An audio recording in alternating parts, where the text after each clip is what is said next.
We are here in Redhill and we're joined by none other than Sarkar Sam. Sarkar Sam. Now Sam, I mean, you kind of left yourself open for that one. You picked another fight at a press conference with Bryant Jennings the other day. He had some ammunition ready for me, didn't he? He did, yeah. That was a good one, wasn't it, when he came back with that. Do you think he saw the Stiverne stuff before? Maybe I don't think he did. I don't know. Who knows? I actually know Bryant Jennings from before. I've met him a couple of times, so we was having a bit of a laugh and joke afterwards about it, to be honest. But ultimately, it brought a bit of fun to the press conference, I thought, and it all comes down to the fight.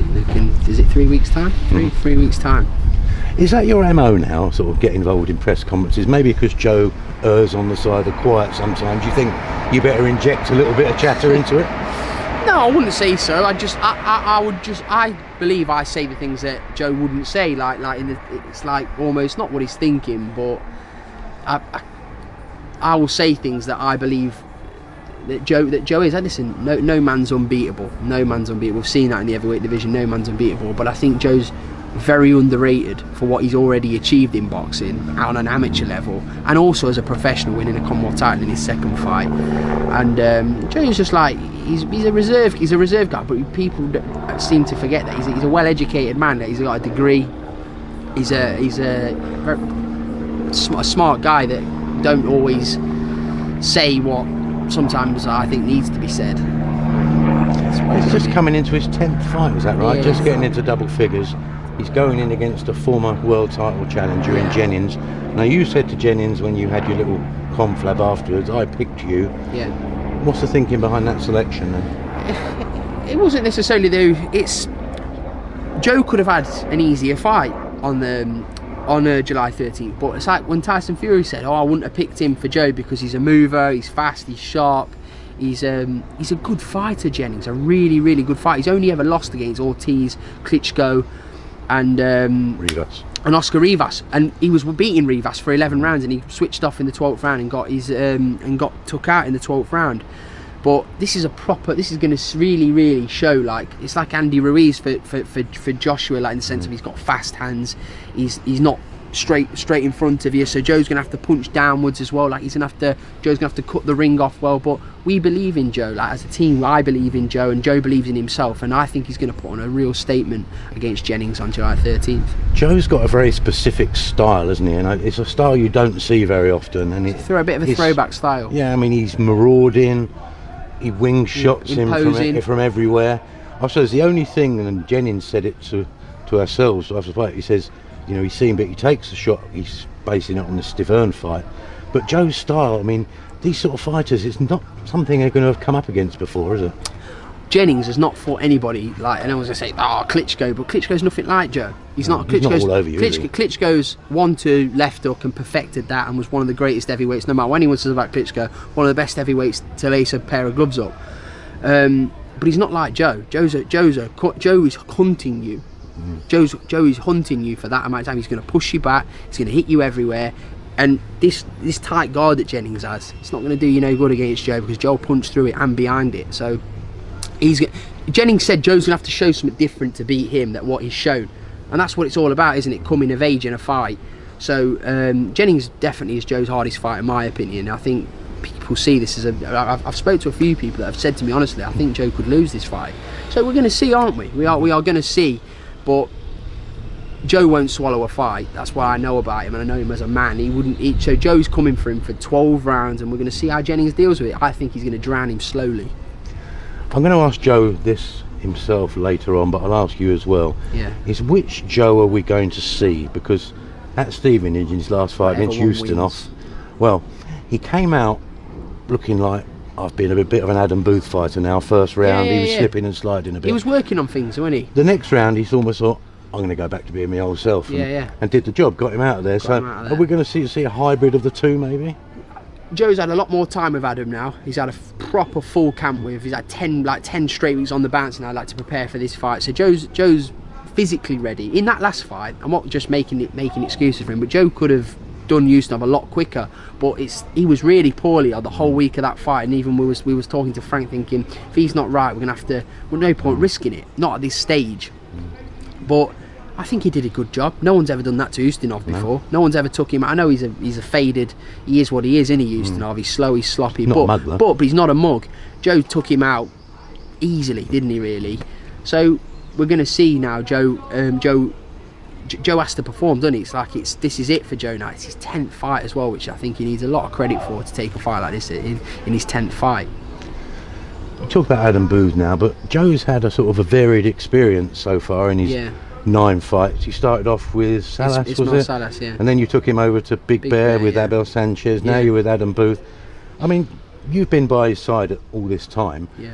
Talk us through the experiences of working with 3 such contrasting trainers and characters. I think, as I say, a lot's made of Joe's situation. Oh, he's had a lot of trainers. I'm not criticising. No, of course not. No, I'm just gonna put it to bed. Like, in the sense of Salas, Joe inherited a trainer because obviously he was with David Hay in the Haymaker stable. So you're not going to turn down when you've just turned over as a professional, a guy who's trained 18 world champions. You're going to try him out, and it was a very successful relationship. But Salas was coming towards the end of his career, like he was semi-retired. He's semi-retired. He was going all around the world, and Joe's not. He needs a base, and we're not at the luxury where Joe's 24 years old, where we can go and have 6 months with a trainer, like with a few months with a trainer here, a few months with a trainer there. We just had to be impulsive, be impulsive on who we're going to get him with. So Sanchez was really interested in training Joe. We took him to Big Bear, and it did wonders. He had an American debut there. He fought on the Tyson Fury Wilder undercard on a great stage. Like, his fight was televised. It was a great publicity. Joe's well known in America, but ultimately, this is no secret. We always wanted Adam Booth. Joe really wanted Adam Booth. Wanted to come up. Joe was happy. Joe was happy, but again, he was obviously. Everyone that moves away from home always gets homesick, but Joe wanted Adam Booth, and when Adam Booth became available, we thought we're not waiting here, because why wait to? It's like some fighters, I think, change trainers when things go wrong, but that's the way it goes, isn't it? Like, oh, you blame the trainer. We don't want to do that. If Joe ever loses, if he does, we're not planning on losing, but it's boxing, it's sport, isn't it? At the end of the day, we want it to be our fault. Do you know what I mean? We don't want to place, but it's so we've chosen the trainer we believe is going to take Joe to the next level. And I think you saw Joe in there as well. He looked a bit looser, didn't he? He looked a lot looser, very relaxed, and he's very excited to fight. Joe doesn't really like boxing very much, like as in like watching it and stuff. He likes. He's a doer, Joe. Do you know what I mean? He likes to take part in his sport. He's an all-round athlete. People think this, but he was a swimming instructor. He does the Brazilian capoeira. He used to do. He was a cheerleader. Joe was. For a few in Sacramento, with pom-poms and all that. Imagine Big Joe. The best. Just picturing that, the Joe with pom-poms on. But he did all of that. He's an all-round, very gifted athlete, and people haven't seen the best of him just yet. Tell me, when Joe first hooked up with Frank a couple of months ago now, the talk was the Dubois fight was there. Yeah. Sidestepped that, and now Dubois is fighting Gorman. So we were talking, he's mandatory for the European, he's in a good position for Chaff, the WBA regular. Where are we up to with those sort of fights at the moment? Well, Caballero didn't want to fight Joe. We said we would fight you now for the title, and he was like, no, I'm going to have a defence, so it's no one's ever bothered about it. Ultimately, Caballero doesn't want to fight Joe. That's just simple and plain of the idea. He might drop the title, I suppose. I think he's going to do that, yeah. And does Joe really want to fight for a European title against somebody nobody's ever heard of? Look, if it's a good fight, we'll take it. It's a prestigious belt, so we'll take it. But the reason with the British title is, it's like you've gone from fighting the former world champion. Do you know what I mean? For the WBA regular, you're number one. Joe's above the rankings. He's above number one. He's mandatory for a version of a world title. Why are you going to come back and fight Daniel Dubois? That's a big fight down the line. Joe's not scared to fight Daniel Dubois, and I'm sure Dubois not scared to fight Joe. They've sparred loads of rounds of each other at GB. It's a big fight, but let's make it the big fight that it is eventually down the line. But again, don't write off Gorman in this fight. Where we with the likes of Char now? I mean, he's got a fight. I think he's going to fight the contender Trevor Bryant. I think he's going to fight him. And then Joe's got still in the line for that one. And Joe's got the winner, of that belt. Now then, people might be interested. I only say might. As your sort of backstory and how you came into boxing, you seem to have sort of popped up very much so the last couple of years. Were you a friend of David Hay? Was that your route in? Tell the story. The way it came was my first ever job in boxing was working with Savannah Marshall in the GB team. So I got Savannah on the Conor McGregor, Floyd Mayweather. That was my first act really, like in boxing. I've always been around it. I was friends with Tyson before this, so I got Savannah on the biggest card obviously I knew Joe. I knew Joe before as well, and then ultimately I met David Hayes' manager, Adam Morley, and we made an amazing business, and we haven't looked back since. And I think I bring something. I'm not saying I'm the.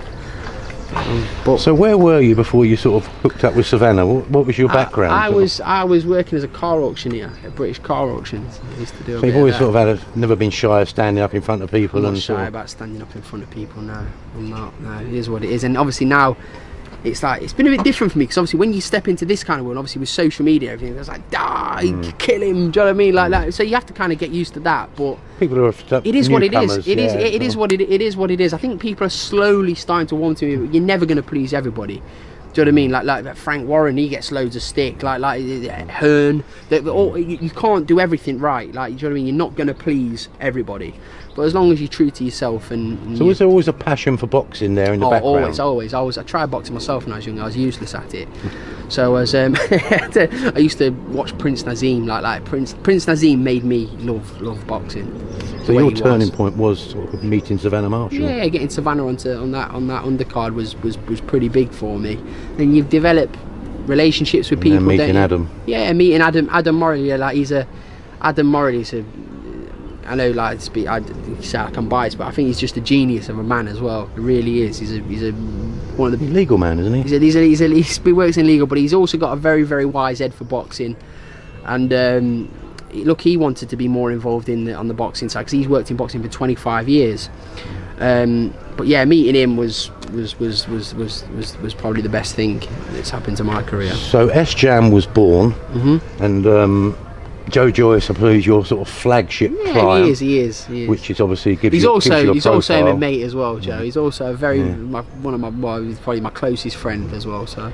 And since that time, you added an Italian Olympian. Yes, Guido Vianello. Yeah, good kid. Yeah, very, very good kid. And he signed with Top Rank, isn't he? And he signed with Top Rank. Yeah. So I'm not doing too bad a job. I'm not doing it for a sidecar plonker from Derby. Yeah. Lisa Whiteside. Commonwealth Games gold medalist. I mean. Her fight at Stevenage was impressive, wasn't it? Lisa's going to win the world title and turn to meds doing it. She's a right little pocket rocket, Lisa is. She can really fight, she can really punch. Game as you like, ready to go. She's going to be fighting on, she's fighting, I think it might be next week in Preston on the MTK show, so we're keeping her busy. But she'd love to come back and fight on one of Frank's shows. She wants Nicola Adams, doesn't she? That's it. She wants Nicola Adams. Got a score to settle there, hasn't she? Yeah, she wants Nicola Adams because they were always kept apart in the GB setup. And I like Nicola. Nicola's been unbelievable for boxing, but I believe Lisa's style will beat Nicola Adams. I just think it's all wrong for her. Where do you see S-Jam being 2-3 years down the line? Where do you sit now, I'm joking? I don't know, like it's the ambitions, the goals. I'm very, very fortunate, and sometimes I feel I'm humbled by it as well. Like we don't want young kids, undefeated kids, or amateur kids are approaching me. Sam, can you manage me? Like it's very big for someone like me. Do you know what I mean? But it's like I will never take on a fighter unless I can give them 100% of 100% because. They put their life on the line. People say, oh, no, they put your life on. You go and have a fight. You're putting your life on the line. People have lost their life in boxing. And so, if I can't give you 100%, I'm not going to manage you. Please go somewhere else, you know what I mean, where you're going to get. So, I don't think I ever want to have hundreds of fighters. I want to have a few, good stable, where they can all be looked after and Are you going to make yourself official, if you like, for want of a better word, and go down the road of getting a boxing board licence? Because I suppose there's always going to be that sort of argument between you can call yourself an advisor and operate perfectly well, or you can get your manager's licence. Do you want to go down the board road? I'm going to. I will be. Because you've got to be 3 years in the sport. No, 100%. I will be doing that shortly. I'm going to get licensed very, very soon, and do it that way. Yeah. You've got to have held some sort of license. Yeah, 100%. It's the right way. It's the right way. In America, I'm licensed. Do you know what I mean? Like, in America, I'm licensed. So maybe you could get it that way. Who knows? But I prefer to do it the right way. It's the traditional, proper way of going about it. So I will be doing that. And then you can have a long career at it, can't you? Yeah. I'm still gonna have a long career out of it. But no, 100%. You're bang on. That is what my aim is to do. Give you that stamp of approval. Yeah, the stamp of approval. So I know people aren't, but yeah, it is what it is. I can't be denied what I'm doing, and I believe I'm doing a good job. But as you say, it's be good to make it like on the official kind of standpoint. Sarkar, thank you. Thank you.